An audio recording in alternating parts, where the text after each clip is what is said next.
Et une actualité brûlante, puisque figurez-vous qu'en ce moment aux États-Unis, c'est la reprise du championnat de basket. Et il y a un match qui n'est pas terminé, là, qui a lieu en ce moment même où on parle. Justement, il vient de se terminer, ça fait même pas 30 secondes. Je viens d'entrer en plateau, je viens de regarder le résultat. Donc, reprise de la NBA aux États-Unis, c'est en ce moment.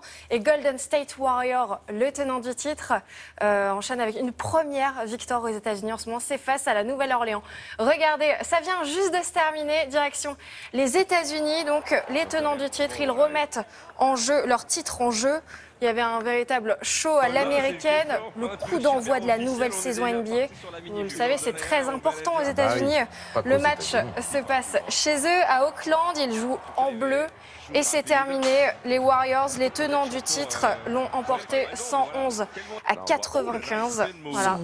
Donc c'est bien parti pour les champions en titre. Et les Bulls alors? Et l'autre choc était aussi cette nuit, sous les yeux de Barack Obama, Chicago en blanc face à Cleveland.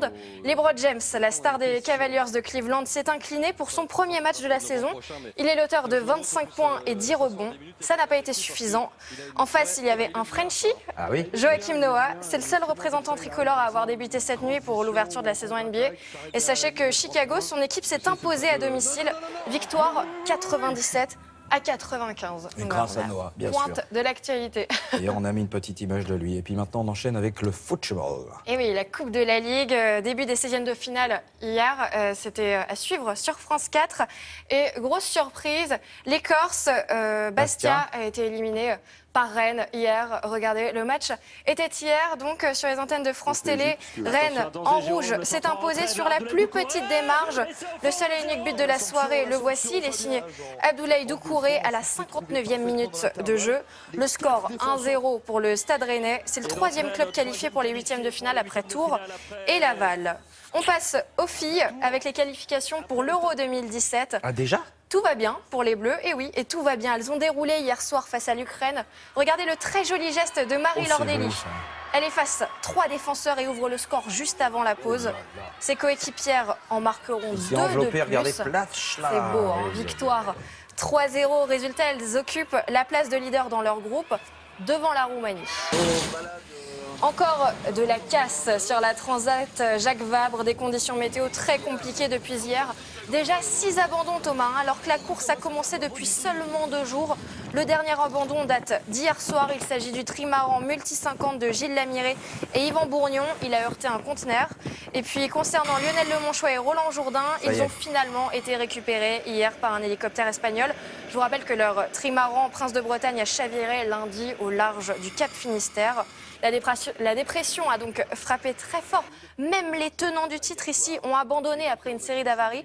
Et heureusement, ça se passe un peu mieux pour d'autres. Jean-Luc Nelia est toujours en tête des Maxi Multicoques. Il est au sud de Lisbonne. Et Thomas Coville, son coéquipier, a même l'air de dormir tranquillement. Regardez. Il dort sur ses 2 oreilles et pourtant la météo ne devrait pas s'arranger tout de suite. Il dort 20 minutes. Hein, parce que... Oui, possible. Bah, j'espère pour eux en tout cas. Parce et alors que... c'est le championnat du monde des handisports qui Exactement, se déroule, c'est à Doha, à Qatar. Bon, malheureusement, il n'y a pas beaucoup de public. Hein. Sur 400 mètres, ici, tout en bas de votre écran, Pierre Ferban termine 6e. Il est en rouge, c'est le meilleur résultat pour les Français. Hier, la course a été remportée par un Chinois. Et les championnats du monde sont à suivre sur France O toute la semaine à partir de 17h15. Et on termine avec de la planche à voile, mais pas n'importe quelle planche à voile. Et non, c'est de la planche à voile RS6, direction Oman. Regardez, le Français Pierre Lecoq a été sacré champion du monde. Après sa médaille de bronze au dernier test de Rio cet été, il monte sur la plus haute marche du podium de ce championnat du monde.